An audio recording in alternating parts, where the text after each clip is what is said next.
Assalamualaikum warahmatullahi wabarakatuh. Hari ini kita bahas beberapa pertanyaan-pertanyaan saja ya. Pertama mengenai pertanyaan pertama nih, Bang, tolong bahas saham roti, harga turun terus. Apakah saatnya nyicil? Ini memang ya, saham roti harganya turun terus ini di 805. Lah kondisinya kalau saham roti ini dengan di harga 805 itu masih jauh ya. Masih jauh banget. EPS-nya kemarin kan 23. Jadi kalau dividen payout rasionya 90% itu dia bagi dividen setahun itu 21. Jadi 21 ini kemungkinannya di 2,6%. Nah, ini roti. Nah, 23 sampai 46 ya. Nah, kalau kita input 23 ya kondisinya begini. Kalau 46 ya kondisinya sekitar 5,1%. Jadi masih jauh banget. Ini drop kalau dibandingkan payout dibandingkan dividen 23 dan 24 ini jauh sih. Mereka 87, 80 dan ini baru 23. Kecuali payout rasionya di atas 100% dan itu biasanya saya simulasi di sini. Itu bonus-bonusan aja kalau di atas 100% ya. Terus selanjutnya, Bang, MSTI sama NCKL prospek bagus nggak, Bang? MSTI kayaknya udah pernah saya bahas. MSTI ini salah satu perusahaan IT yang termasuk besar dan secara harga saham juga oke ya. Ini EPS terakhir 125, kita ambil yang bawah aja. Jika disimulasikan 125 dengan payout rasio 70%, itu potensi yield dividennya sekitar 5,4% ya.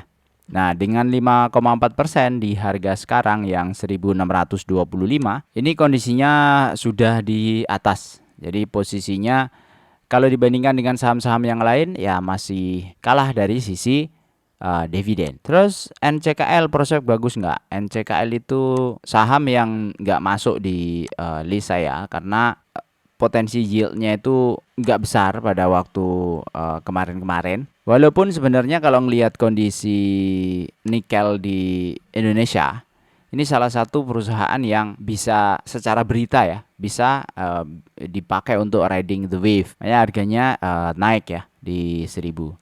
Tapi kalau dari sisi fundamental dengan payout ratio sekitar 30%, itu kalau annualized-nya itu sekitar 130, kita pakai kalkulator biasa saja. Itu EPS-nya dividennya kira-kira di 39. Kalau dividen 39 harga sekarang itu 1000, bagi aja 1000. Sekitar 3,9%. Jadi segitu yield-nya. Lah ke depan gimana ke depannya? Menurut saya masih ada saham lain yang lebih baik secara yield. Jadi akan lebih secure mungkin akan lebih secure ketika kita memilih saham dengan yield yang lebih baik dari MSTI. Oke, roti sudah, tadi sudah. Minta saran 5 saham yang bagi dividen 2 kali setahun, minimal 8% per tahun. Kalau bisa beda sektor. Banyak. Dari yang saya review itu banyak sekali. Ada POWR, ada apalagi ya 8% setahun, ada auto, kemudian ada ITMG 7% sih estimasi di tahun ini, tapi sebenarnya dia rata-rata kan di atas 8%. Itu untuk yang batu bara. Kemudian ada AADI, ada Adro, ada ASII itu juga di 8% ke atas. BSSR ya, Demas mungkin. Ya, itu yang beda-beda. Artinya apa? Jangan ngambil dari rekomendasi saja. Rekomendasi itu just a reference. Kemudian Anda riset sendiri gitu. Riset sendiri supaya apa? Supaya pas waktu memutuskan itu kita paham apa yang kita lakukan itu jelas, benar, clear. Tapi kalau kita nggak riset sendiri, nanti pas waktu beli Anda tuh nggak tahu sebenarnya pada waktu beli itu apa yang memutuskan Anda itu beli di sana gitu ya. Jadi tetap saya sarankan untuk lakukan riset sendiri, belajar. Namanya mau memanage uang, itu nggak mungkin tanpa belajar. Nggak mungkin hanya ngelihat YouTube saja. Maksudnya ngelihat YouTube terus kemudian langsung beli gitu tanpa belajar sendiri. Itu menurut saya nonsens ya. Kita pengen hasil yang bagus tapi usaha kita itu minim gitu. Kita pengen hasil yang luar biasa tapi usaha kita untuk memahami apa yang kita beli itu nggak serius atau nggak paham apa yang dibeli. Jadi itu nggak wajar. Dan kalau hal-hal yang nggak wajar itu pengennya kita mendapatkan hasil yang bagus, ya menurut saya kalau gagal itu wajar. Jadi supaya nggak gagal gimana? Ya kita belajar lebih baik lagi. Apa yang ada di otak kita itu diisi dengan sesuatu yang lebih baik.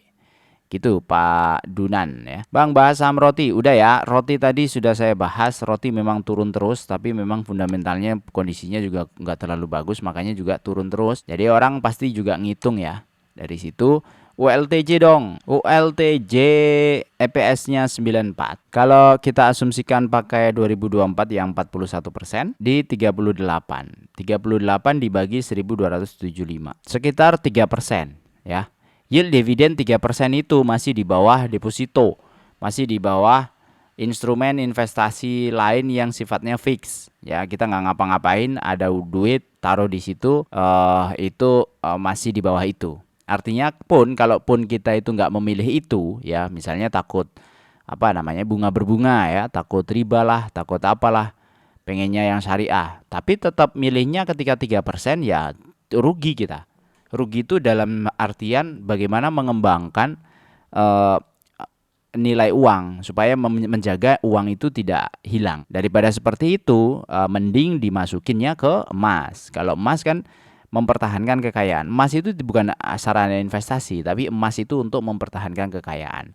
Jadi kalau Anda punya dana darurat, taruh di emas daripada taruh di rupiah. Nah, kan ada tuh sekarang yang bank-bank yang bank syariah terutama ya, BSI saya sebut, itu ada rekeningnya rekening emas. Jadi dana darurat bisa ditaruh di sana, konversinya dari emas. Jadi kita pegang misalnya 10 gram, 20 gram, 30 gram atau berapapun itu, tapi bentuknya emas di akun rekening. Nanti pas waktu pencairan itu seolah-olah kayak kita jual emasnya. Lah itu mempertahankan nilai. Jadi tidak kegerus inflasi ya. Daripada masuk di saham yang mengharapkan dividennya hanya sekitar 3%.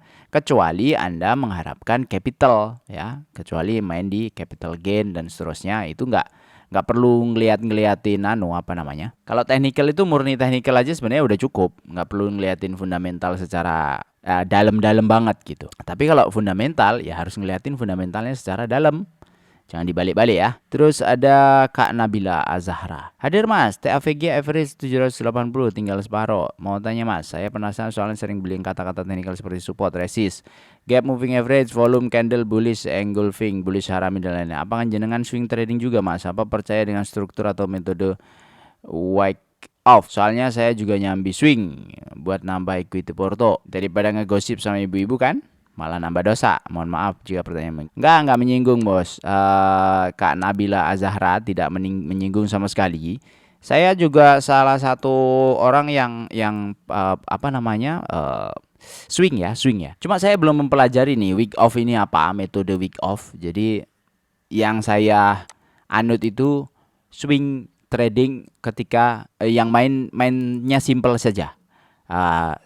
Support sama resist, sudah itu doang. Support, resist, volume. Contoh nih, saya kasih di saham ASI gitu ya. Ini kan ada support, ini ada resist. Salah ini grafiknya saya. Nah, garisnya di sini nih harusnya ya. Ya kira-kira lah ya, kira-kira namanya kira-kira kan ada di situ. Nah, ketika di support kemudian ada resist 19% nih gapnya. Kita ngambil di bawah, jual dulu di sini. Sudah dapat 19%, itu sudah lebih dari harapan dividen kita selama setahun. Kemudian ketika turun lagi, ini kan berapa? 41 bar ya. Kemudian ketika turun lagi ke sini, kemudian naik lagi ke sini nih. Kalau bisa dapat 11% nih dalam 26 bar saja atau beberapa bar saja. Itu juga sudah oke. Artinya masuk keluar gitu ya. Nah, kalau udah tembus begini kan ada kemungkinan dia naik terus ke atas. Simpelnya begitu. Tapi prakteknya nggak mudah. Kita tahu psikologinya bahwa ini tuh sudah bottom apa belum, ini tuh sudah resist apa belum, itu nggak mudah. Jadi praktek aja. Yaitu saya nggak murni semuanya pegang hold mati-matian, nggak pernah jual, nggak. Saya termasuk orang yang nggak loyal terhadap jenis saham. Saya loyal terhadap sistem yang dibuat, yaitu yieldnya ya. Saya loyal terhadap yield, loyalnya terhadap jenis kriteria di saham ya. Sahamnya syariah, saya loyal ke saham syariah, dan saya loyal ke yield yang diciptakan oleh mereka. Itu oke, kita lanjut. Nah, ini saya short dari ada komen yang menarik di Stockbit yang perlu saya sampaikan juga nih ya. Saat ini market cap saham PP adalah sekitar 15% dari total market cap IHSG. Tidak salah kalau memang naik turunnya saham-saham PP sangat mempengaruhi IHSG. Secara pribadi saya tidak masalah dengan hal tersebut. Kalau memang earning perusahaan PP adalah 15% dari total earning semua emiten di IHSG. Sehingga memang saham-saham PP melambangkan ekonomi Indonesia. Yang menjadi masalah besar 2024, laba bersih seluruh listed emiten grup PP hanya 2T, yang mana sebanding laba bersih auto atau 1/10 laba bersihnya WNTR. Kocak bukan? Jadi ngerti maksudnya ya? IHSG itu dipengaruhi 15% market cap-nya itu oleh perusahaan-perusahaannya grup konglomerasi ini.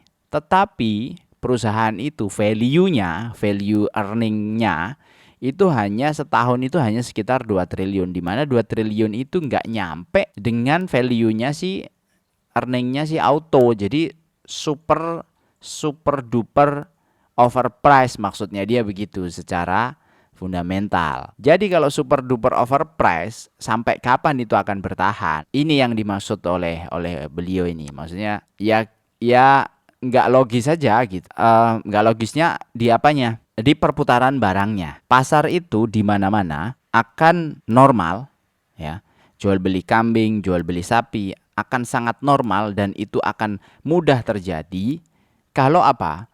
Kalau yang membeli kambing itu butuh kambing, yang menjual kambing itu butuh untung ya. Jadi yang membeli kambing itu butuh kambing normal maksudnya, kambing yang tepat yang bisa dijual lagi, bisa dipakai untuk sate, bisa dipakai untuk apa, akikah dan seterusnya. Tapi yang jual kambing juga mau membeli kambing yang mau menjual kambing yang untung. Kalau model begini, seolah-olah kita membeli kambing yang kambingnya itu harganya sudah sangat fantastis dan dibandingkan dengan kambing-kambing yang lain di luaran sana itu nggak sebanding, padahal sama-sama kambing gitu ceritanya gitu perkambingan ya. Saya sangat setuju dengan apa yang disampaikan di sini dan menurut saya itu nggak akan berlangsung lama. Padahal kita long term ya, kita perjalanannya lama. Jadi hype-nya sekarang ke saham-saham konglomerasi buat saya nggak terlalu banyak tertarik ke arah sana. Apakah itu benar? Apakah itu salah? Semuanya benar. Di dalam ilmu sosial itu tidak ada benar salah. Termasuk kayak gini ya, kita jual beli saham itu tidak ada benar salah. Semuanya benar. Benar karena reasoningnya begini. Pada waktu kita trading atau masuk ke saham PP atau saham konglomerasi, benar juga asalkan reasoningnya juga benar. Nggak, saya trend follower bang misalnya. Saya tetap masuknya ke PP karena apa? Saya ngikutin hiu besar. Saya kan ikan remora nih. Saya ngikutin hiu besar yang masuk 100T, yang masuk 1T. Jadi saya 1 miliar, 2 miliar itu dianggapnya sedikit. Tapi buat saya itu jadi sesuatu yang besar. Bagi mereka itu sedikit. Makanya saya ngambil dari cacahan-cacahannya ya, cacahan makanannya lah kira-kira gitu. Ikan remora istilahnya kalau di di podcastnya Koh Leon ya. Ada Ko Hengki ya, Hengki Adinata. Teman-teman lihatlah di podcast. Nah, udah lumayan lama. Jadi kita tutup aja. Nanti yang lain-lain kita lanjutin nih. Masih banyak nih pertanyaannya. Semoga bermanfaat. Assalamualaikum warahmatullahi wabarakatuh. Bye-bye.